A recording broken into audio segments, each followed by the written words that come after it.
Hello, everybody. Mike Molina here. Well, it's time for your monthly market update. I do these so that you can keep track of where rates are, where they've been, and where they're going, and the market influences and factors that are going to impact the market as you potentially consider refinancing or do home equity lines or what have you.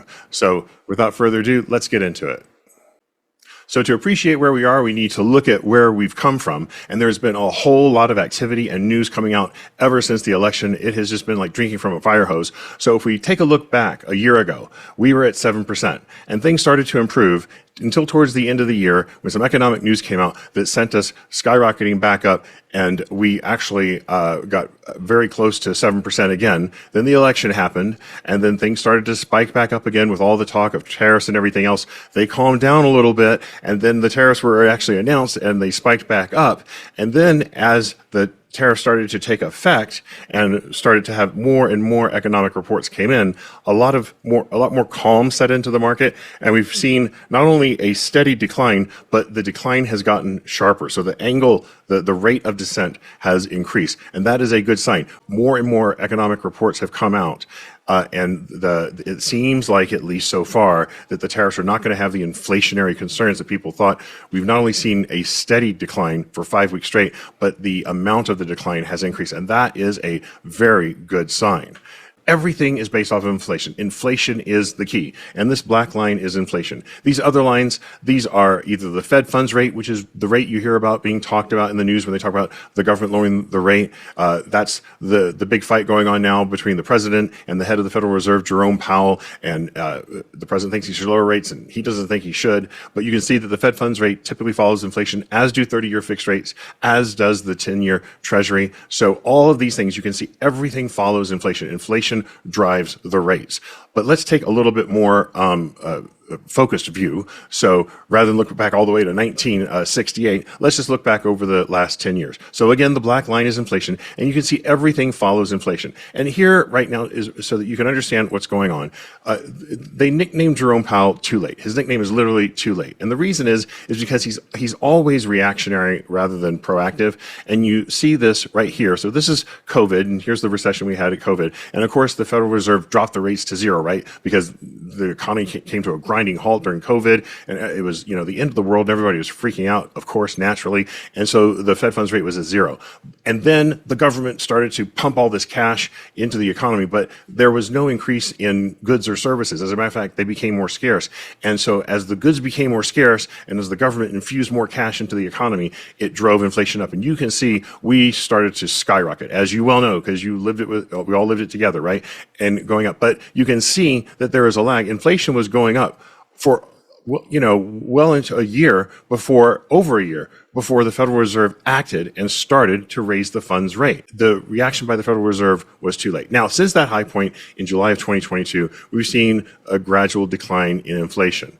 The Fed funds rate has remained constant, except for in October of last year. The Fed lowered the Fed funds rate 0.5% and has remained constant since. But inflation has continued to come down, and not only that, it's come down more sharply. But the Federal Reserve has not lowered the Fed funds rate. And this is what the fight between the president and Jerome Powell is about. And even mainstream media and mainstream economists and others are all saying it's time to lower the rate. Because even though the Fed funds rate does not directly impact mortgage rates, it does affect every other type of lending out there. Whether it's your car or your credit card, your home equity line, anything that's not a first position mortgage loan is affected directly and immediately by the Fed funds rate. So it would have an extraordinary impact on the economy if he did lower the Fed funds rate. But he's refusing to do so because he still he thinks that there's going to be a big impact, or the potential for a big impact from tariffs. And there may be, but so far the evidence doesn't show it. So it's probably time for him to start considering lowering the rates. So what is the Fed going to do? Well, there's actually a betting market for what the Federal Reserve is going to do with the Fed funds rate. And this is the chart, and it changes all the time. This is the most current one. This is not a gambling betting market. This is just economist betting. And right now, so these are all the meetings of the Federal Reserve coming up where they make the decision whether or not to lower the Fed funds rate. There's one at the end of this month, July, then the next one's the middle of September, October, December, January. So these are the percentages. So you can see up here these numbers. So just imagine there's a decimal point after the first number. So instead of seeing 425 to 450, see 4.25% to 4.5%. I don't know why they do that. It's always the higher number. So it's either 4.5%, 4.25%, 4%, 3.75%, 3.5%, like that. They really should just do that. But technically, there's a range. So currently, the consensus is that he's not going to listen and he's not going to lower the Fed funds rate come the July meeting. Personally, I think he's getting so much political pressure, not only from the Trump administration, but from the public at large, whether it's media, whether it's mainstream economists. I am going to go out on a limb here, and I'll tell you now in recorded video that I think he's actually going to cave, because even other members, voting members in the Board of Governors of the Federal Reserve are saying it's time to lower the rates, even if it's just a little. Anyway, the point is that by the end of the year, December, January, we will be most likely down at the 3.75 to 4% range for the Fed funds rate. And how it works, this is sort of, jury rig MacGyver math, but generally, whatever the Fed funds rate is, you can kind of say that mortgage rates will be about 2% above that. That's not an exact science. It's sort of, like I said, it's MacGyver math. But generally, whatever the Fed funds rate is, you should be able to expect the Fed funds, the 30-year mortgage rate to be about 2% above that. So by the end of the year, we should be able to expect that mortgage rates will be somewhere between 5.5 to 5.75, I am predicting for you, okay? But whatever it is, lower rates will immediately impact other things that you pay, like your credit card, your home equity loan, if you buy a car, pretty much any loan you can think of that's not a first position mortgage lien. So that is the end of the overall summary of what's going on in the economy and what to keep your eye on and what to expect. This is the end of part 1 of this video. If you want to stick around for part 2, where I take a deeper dive into other things that are impacting the economy that you can keep your eye on so you can kind of get a gauge of where things are headed, stick around and I'm going to get into that right now. Okay, let's talk about inflation and what inflation is first. I'm going to give you a very basic explanation, and because I think it's important to understand what it is and what causes it. So inflation doesn't cause high prices. High prices cause inflation. High prices are inflation. So there's, for the purposes of our discussion, 2 approaches to how to stimulate the economy, make it grow, and control inflation. One approach is what's called a demand-based economy. Now, a demand-based economy is something that we saw in the years right after 9/11 and also during the COVID years. So a demand-based economy focuses on stimulating economic growth by encouraging high consumer demand through government spending, handouts, as during the post-9/11 and COVID years, and government jobs creation. However, this methodology usually leads to significant inflation, as production is reactionary to the demand and cannot keep pace with the demand created by the large infusions of cash into the economy. What does that big long sentence mean? Well, it means simply this, and we all lived through it. During the pandemic, the government just printed tons and tons of money and gave all sorts of government handouts, PPEs, and all those sort of things, and infused all this cash into the economy. But the supply of products and services was still the same. So let me put it to you like this. If the monetary supply, which is all the money in the country, is $10, and then we have 10 apples, and these 10 apples represent all the goods and services in the country. So you take the number of dollars and divide it by the goods and services. So $10 divided by 10 apples is $1 per apple. What happened during the pandemic? The government printed a whole bunch of money. So if you say, for example, double the monetary supply, so you just print a whole bunch of money. So now instead of having $10 as the monetary supply in the whole economy, we have $20. But we haven't changed the available goods and services. So what happens? Well, if you divide the monetary supply by the available goods and services, then the cost per apple goes up to $2 per apple. And this is exactly what happened during the pandemic. There was no increase in goods and services. As a matter of fact, because of all the demand, because of the panic and everything else, the available goods and services went down. But the government infused so much cash into the economy, and it drove costs up. And this is exactly why. Because they increased the monetary supply, but the goods and services remained the same. And so it drove up the cost of everything exponentially. So what's the alternative? So a supply-based economy. And why am I bringing this up? Why am I talking about it? Because this is what the current administration is trying to do. So a supply-based economy focuses on boosting economic growth by increasing the supply of production of goods and services through policies like tax cuts, deregulation, and other incentives aimed at businesses. The idea is that increasing the supply or production of goods and services creates jobs, spurs investment, promotes competition, which naturally forces prices down, and ultimately leads to real wage and economic growth as the monetary supply increases proportionate to the production of goods and services. So that's another long speak. So what does that mean? Well, here we are back at our example. So this is if the monetary supply is $10 and the available goods and services is 10 apples, our cost per apple is $1 per apple, as we said before. But what does a supply side look like? Well, this is what the current administration is attempting to do, to increase the available goods and services. So instead of having 10 apples, now we have 20 apples. They're not infusing cash into the economy, but the monetary supply is growing naturally. It's growing naturally as the available goods and services grow and businesses grow, make more profits, hire more people, people spend more money, and that naturally infuses more cash into the economy. Okay, so the monetary supply increases, but the monetary supply is increasing in response to the available goods and services increasing. And so what we see is if we take the monetary supply and divide it by the available goods and services, the cost of our apples have gone down from $1 down to 75 cents, for example.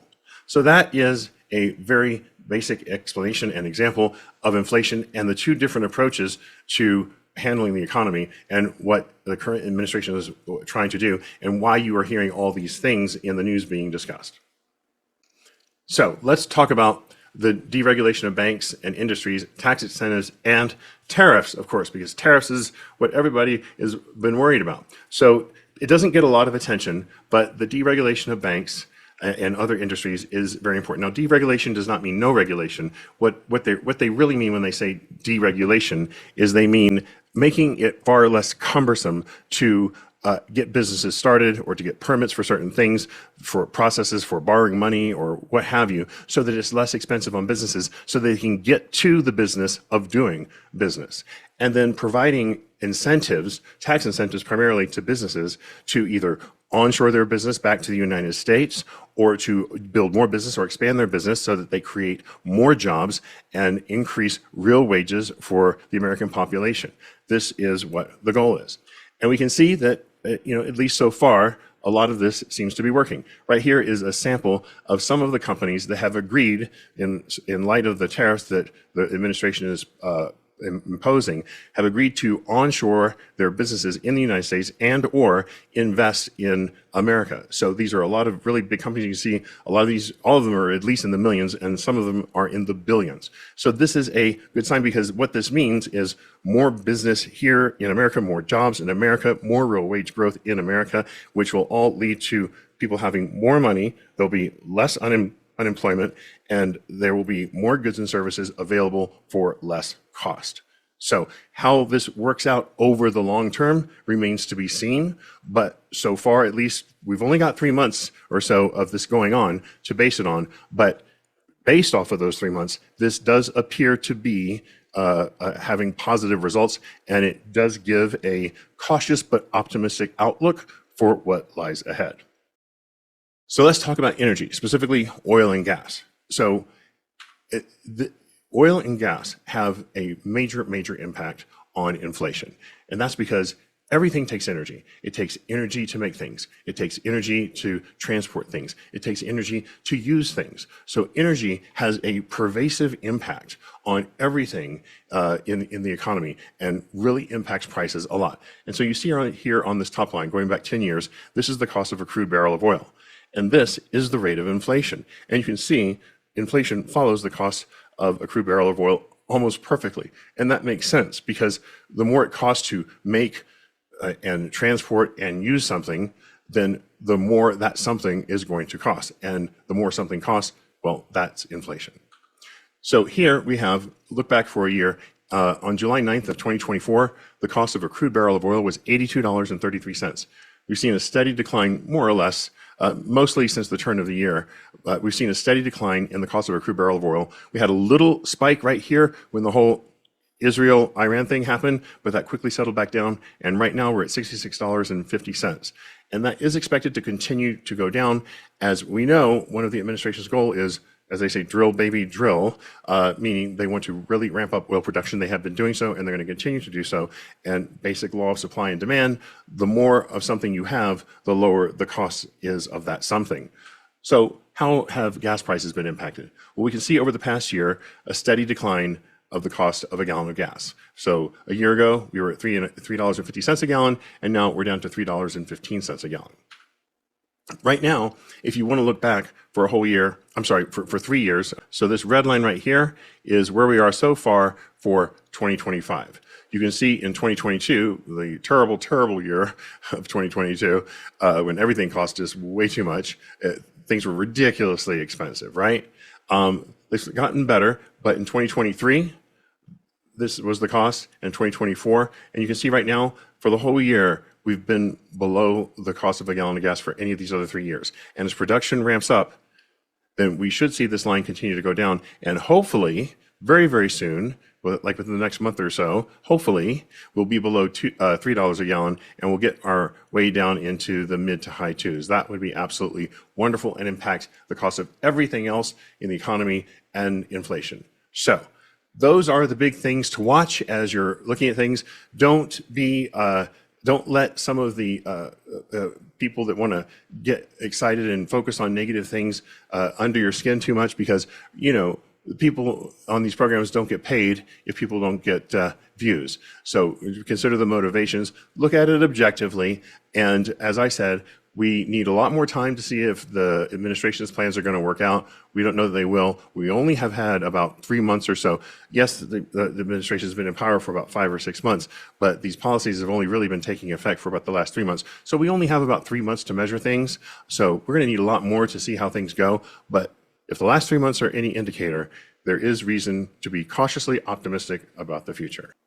Well, that's going to do it for me in this month's update. And don't worry, I am watching the rates like a hawk, and I'm watching your rate in particular. I've got everybody's rate listed from highest to lowest, and when we're getting in the vicinity of what looks like might be a good time to refinance, I will be reaching out to you, so don't worry, I will not forget you. You will not be lost in the mix, I absolutely promise. And also, I will be making another video about the One Big Beautiful Bill, as it's called, that was just passed, and the impact it will have on you as a homeowner, that I'll be sending out in a couple of weeks. But if you have any questions about this or anything else, please don't hesitate to reach out. I'm happy to answer your questions or run scenarios for you for anything. I'm always happy to help and available to do that, so please don't hesitate. And even if you're not looking to refinance your whole mortgage because you got one of the great rates during the COVID years at 2, 3, or 4%, if you're looking for debt consolidation and maybe want to do a home equity loan or a home equity line of credit, I can do those too, and I'd be more than happy to help you. And please remember that all of the slides that you see used in these videos are available for you to download. You can click the link in the description on YouTube or on Rumble and download all the slides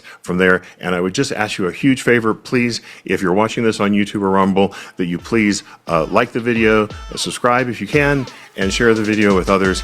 Thank you so much for watching. Have a wonderful day, and we'll talk with you soon. Take care.